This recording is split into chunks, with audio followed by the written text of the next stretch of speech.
خو کو چېرې فرض که تاسو د نوم دپاره کار کوئ، د شهرت دپاره کار کوئ او یا د پیسو دپاره کار کوئ، نو پیسې به یا راځي او یا به نه راځي، ستاسو ګولز به د اټس فار شور چې نه به اچیو کېږي. د خدای دپاره پښتنو ځانونه وپېژنئ، ستاسو دپاره خو به ځان له پیغمبر نه راځي. اوس چې کله تاسو ځان له ګول سیټ کړه، نو موږ سره اکثره پرابلم دا راځي یا چې موږ سره پیسې نشته نو موږ به خپل ګول څنګه اچیو کړو، یا چې زمونږ سفارش نشته نو موږ به خپل ګول څنګه اچیو کړو، زمونږ بیکګراوند کمزوري موږ به خپل ګول څنګه اچیو کړو. This is wrong.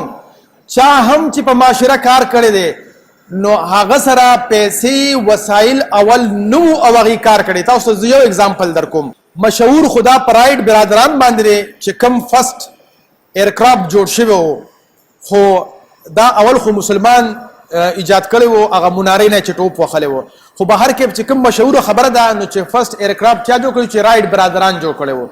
نو رایډ برادران په سیم دور کې لګیا و، دا بیسیکلی سیکل سازانو او د هغې دا سوچو، دا ګولې و، دا پرپزې و چې مونږ غواړو چې انسان د یو ځای نه بل ځای ته په اسانۍ سره مومنټ وکړي شي. هغې باندې هغې کار کو. پیسې ورسره نه وې، شهرت ورسره نه و، میډیا ورسره نه وه، ګورمنټ ورسره نه و او لګیا و او خپل ټیم یې جوړ کړی و او ایرکرافټ یې جوړو. نو تاسو به په دې باندې ویډیوز هم کتلي وي او په دې باندې به ریپورټس هم کتلي، څو پیرې راپروتې دي او لږ لږ فلایټ یې کړي او راغورځېدلي دي. د هغې په مقابله کې لینګلی پروفیسر لینګلی و. پروفیسر لینګلی واز میتھمیټیشن. $1 بلین چې کوم دی نو د ایرفورس US ایرفورس ورته ورکړی وي چې تاسو واخلئ او تاسو ایرکرافټ تاسو جوړ کړئ. ګورمنټ ورسره، پیسې ورسره، شهرت وسره، میډیا وسره، خو پروفیسر لینګلی ناکامه شو او رایټ برادران کامیاب شو. ریزن څه و؟ ریزن دا و خو کو چېرې فرض که تاسو د نوم دپاره کار کوئ، د شهرت دپاره کار کوئ او یا د پیسو دپاره کار کوئ، نو پیسې به یا راځي او یا به نه راځي، ستاسو ګولز به د اټس فار شور چې نه به اچیو کېږي. نو ځکه مونږ وایو تاسو ګولز ته سپورټ پکار دی. هغه سپورټ به تاسو څنګه حاصلوئ؟ د هغې 3 طریقې دي او هر یو انسان د خپل ریسورسز مطابق هغه طریقې کوي. لکه مثال په توګه باندې یو انډیویجوال دی، هغه وایي چې ما ته سپورټ پکار دی، ما سره یو ډېره ښه آیډیا ده، سوشیالوجي سټوډنټ دی، سایکالوجي دی، لا دی یا د مینجمنټ ساینسز دی چې زه بزنس شروع کوم، زه انټرپرینورشپ شروع کوم، آیډیا را سره شته دی خو پیسې را سره نشته دی، زه ګول جوړوم خو ما سره سپورټ نشته دی. نو 3 طریقې دي. یو طریقه خو دا ده چې تاسو کوم ګول جوړ کړو نو دا ګول او دا ویژن سټیټمنټ خلکو سره شیر کا، عوام سره شیر کا. نو بعضې خلک به راپاسي چې هغې سره به پیسې وي او تاسو سره به آیډیا وي او هغه به تاسو سپورټ کړي او تاسو به څه کې خپل ویژن به سټارټ کړي، خپل ګولز به اچیو کړي. څه مطلب شو؟ داسې خلک شته دي چې هغې سره پیسې شته خو آیډیا ورسره نشته دی. خو زمونږ آیډیا کې چې ورت خو وي که نه، چې هغه میریبل خو وي که نه، چې هغه ویلډ خو وي که نه، چې هغه ریئلسټک خو وي که نه، چې هغه امپیکټ خو کریټ کولی شي که نه، هغه آیډیا.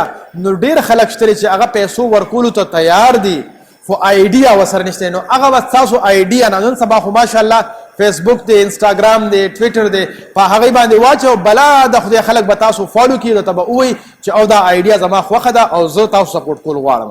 یو دا طریقه شوه.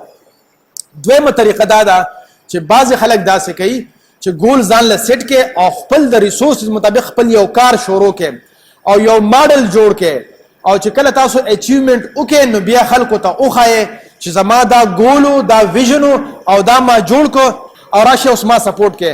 د دې یو بل اگزامپل دی، زمونږ یو ملګری هغه د یتیمانانو په ایجوکیشن باندې کار کو، نو چا نه سپورټ کو، نو هغه داسې وکړو چې په خپله به د څو ملګرو 100 روپۍ به یې جمع کولې. هغه 100 روپۍ یې 2-3 کاله جمع کړلې او یو وړوکې غوندې سکول یې جوړ کړ د آرفنز دپاره او هغې کې به آرفنز ته ایجوکیشن ورکولو. نو بیا د هغې نه وروستو یو څو کاله وروستو خلک راوغوښتل چې زما دا آیډیا 3 کاله مخکې وه چې زه به د آرفنز سپورټ کوم او اوس چې کوم دی ما 3 کاله پیسې جمع کړې، دا سکول مې شروع کړو، راشي اوس ما سپورټ کړئ. نو هغه بیا ملګری رااله او خلکو یقین هم راغی چې ماشاءالله دی اورفنز ایجوکیټ کوي. نو نن سبا هغه 60 اورفنز فری اف کاست ایجوکیشن ورکوي د مشل سکول په نوم باندې یادېږي او الته چې کوم دی نو ایچ اینڈ ایوریثینګ فری هغه ورکوي او د نان اورفنز نه فیس اخلي او هغه پروجیکټ د هغه ټیک ټاک روان دی. نه ورته حکومت پیسه ورکوي نه ورته نور خلک ورکوي هم هغه ملګري یاران دوستان ورته ورکوي.